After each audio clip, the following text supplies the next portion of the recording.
নমস্কার। এই মুহূর্তের বিশেষ গুরুত্বপূর্ণ খবর। শনিবার গণতান্ত্রিক বাংলাদেশ সরকারের বাণিজ্য মন্ত্রক একটি বিজ্ঞপ্তি জারি করেছে। পশ্চিমবঙ্গে ৩,০০০ টন ইলিশ পাঠানোর অনুমতি দেওয়া হয়েছে সেখানে। কিন্তু বাংলাদেশের ইলিশ বাজারে এলেও মধ্যবিত্ত কি তার নাগাল পাবে? বাংলার বাজারে পদ্মার ১ কেজি ইলিশের দাম কত হবে, সেসব নিয়ে এখন বাঙালির কৌতূহল। এর আগে বাংলাদেশ সরকার জানিয়েছিল উৎসবের মরশুমে এপার বাংলায় ইলিশ পাঠানো হবে না। শেষ মুহূর্তে কেন সেই সিদ্ধান্ত বদল হলো তা নিয়ে আলোচনা শুরু হয়েছে। বাংলাদেশ কূটনৈতিক সম্পর্ক মজবুত করার চেষ্টাতেই এই মত বদল। কূটনীতিবিদদের একাংশের মতে উৎসবের আবহে বাংলাদেশকে ইলিশ না পাঠানোর সিদ্ধান্তে অনেকের মনেই প্রশ্ন উঠেছিল, যার প্রভাব পড়তে পারত দুদেশের সম্পর্কে। বাংলাদেশের সরকার শনিবারের সিদ্ধান্তে কূটনৈতিকভাবে সব দিকে সামাল দিল বলেই মনে করছেন এক অংশ। তবে মৎস্য ব্যবসায়ীরা কূটনীতি নিয়ে আপাতত ভাবতে নারাজ। পদ্মার ইলিশ এদেশে আসছে, সেই মাছ বাঙালির হেসেল অবধি পৌঁছে দিতে হবে। আপাতত তার প্রক্রিয়া নিয়ে প্রস্তুতি সেরে রেখেছে ভারতের ফিশ ইম্পোর্টার্স অ্যাসোসিয়েশন। ওই সংগঠনের তরফে জানানো হয়েছে উৎসবের জন্য প্রতি বছর ১০ই সেপ্টেম্বরের মধ্যে এপার বাংলায় ইলিশ চলে আসে। এবছর তা এখনো আসেনি। শনিবার বাংলাদেশ সরকার ইলিশে পাঠানোর ছাড়পত্র দেওয়ায় খুশি ফিশ ইম্পোর্টার্স অ্যাসোসিয়েশন। সংগঠনের সম্পাদক সৈয়দ আনোয়ার মকসুদ বলেন, মাছ আসছে নিশ্চিত, একটা জটিলতা তৈরি হয়েছিল, এখন সেই জটিলতা কেটে গিয়ে ইলিশ আসছে। আমরা খুশি, উৎসবের মরশুমে পদ্মার ইলিশ এ বঙ্গের বাঙালির পাতে পড়বে। এর আগে বাংলাদেশ সরকার জানিয়েছিল উৎসবের মরশুমে ভারতে ইলিশ রপ্তানি বন্ধ রাখা হচ্ছে অভ্যন্তরীণ চাহিদার কারণে এই সিদ্ধান্ত বলে জানানো হয়েছিল। নেপথ্যে আরো কোনো কারণ নেই বলেও জানিয়েছিল মোহাম্মদ ইউনূসের সরকার। শনিবার বাংলাদেশের বাণিজ্যিক মন্ত্রক জানিয়েছে দুর্গাপুজোর আগে ৩,০০০ মেট্রিক টন ইলিশ পাঠানো হচ্ছে। বিজ্ঞপ্তিতে আরো জানানো হয়েছে ভারতের যে সকল ব্যবসায়ী মাছ আমদানির জন্য আগে আবেদন করেছিলেন তাদের আর নতুন করে আবেদন করার প্রয়োজন নেই। তবে নতুন করে যারা আবেদন করতে চান তাদের আগামী ২৪শে সেপ্টেম্বরের মধ্যে আবেদন করতে হবে। ইলিশ আমদানির প্রক্রিয়া নিয়েও যদিও ভাবতে রাজি নয় এ বঙ্গের বাঙালিরা, তাদের কাছে তার চেয়েও গুরুত্বপূর্ণ বাজারে গিয়ে পদ্মার ১ কেজি ইলিশ কত দিয়ে কিনতে হবে। ফিশ ইম্পোর্টার্স অ্যাসোসিয়েশনের সম্পাদকের কথায় মাছের দাম কত কি হবে বলা এখন সম্ভব নয়। এমনিতেই ইলিশের দাম আকাশ ছোঁয়া। যদি পরিমাণে বেশি আসে তবে দাম কম হবে, নয়তো দাম বেশি থাকবে।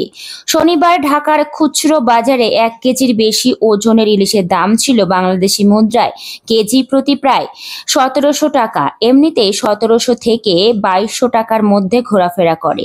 এপারের ব্যবসায়ীদের আশঙ্কা, সেই মাছ যখন আড়তদারদের হাত ঘুরে এপারের বাজারে আসবে তখন প্রতি কেজি দাম হতে পারে ভারতীয় মুদ্রায় ২২০০ থেকে ২৫০০ টাকা, প্রায় ৩০% বৃদ্ধি পেতে পারে দাম। গত বছর বাংলাদেশ থেকে প্রায় ৫,০০০ মেট্রিক টন ইলিশ আমদানি করেছিল ভারত। গতবার ১ কেজির কম ওজনের মাছের দাম ছিল ভারতীয় মুদ্রায় কেজি প্রতি ৭০০ টাকা। ১ কেজির বেশি ওজনের দাম ছিল কেজি প্রতি প্রায় ১২০০ টাকা। সেই তুলনায় এবার যে দাম বৃদ্ধি পাবে তা নিয়ে মৎস্য ব্যবসায়ীদের মধ্যে সংশয় নেই। তবে কি এত বেশি দামে বাংলাদেশ থেকে এবছর মাছ কিনতে রাজি হবেন এপারের আমদানিকারীরা? আশঙ্কা প্রকাশ করেছে বাংলাদেশের ফিশারি অ্যাসোসিয়েশন এবং আশানুদ্নবী ফিশারিজ অ্যান্ড মার্চেন্ট কর্পোরেশনও। ইলিশ রপ্তানির জন্য এই দুই সংগঠনই মূলত দরপত্র ডাকে। কারণ হিসাবে তারা জানাচ্ছে, বৈধ পথে না ঢুকলেও এ দেশে বাংলাদেশের ইলিশের ছড়াছড়ি। সূত্রের দাবি, সীমান্ত পেরিয়ে আকসার অনুপ্রবেশ করে ইলিশও। এই সময় দুই বাংলার মধ্যে বয়ে চলা নদীগুলিতে পাট পচাতে দেওয়া হয়, সেই পচা পাটের সঙ্গে বেঁধে দেওয়া হয় ইলিশের বস্তা।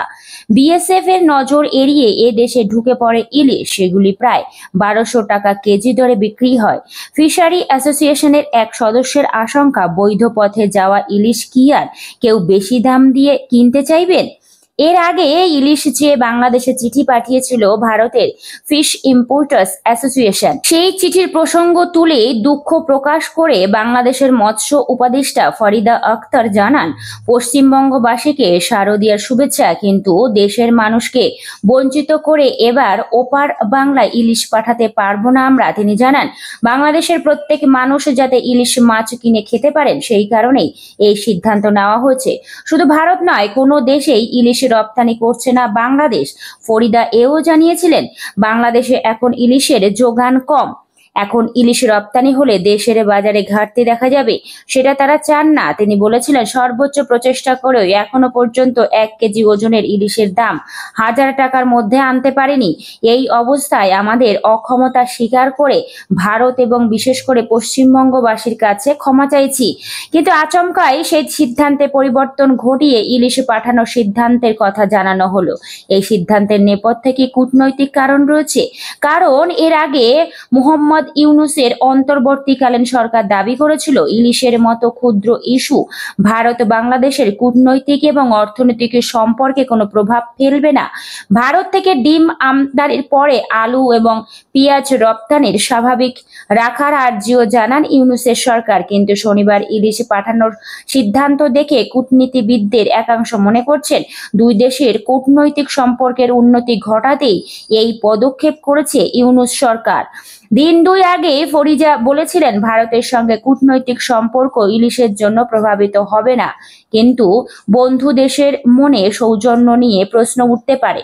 তবে সেইভাবেই দেখছে। ইউনূস বলেছিলেন, ভারতের সঙ্গে সম্পর্ক খারাপ করব না, ওরা আমাদের একমাত্র প্রতিবেশী দেশ যাদের সঙ্গে আমরা সীমান্ত ভাগ করে নিয়েছি।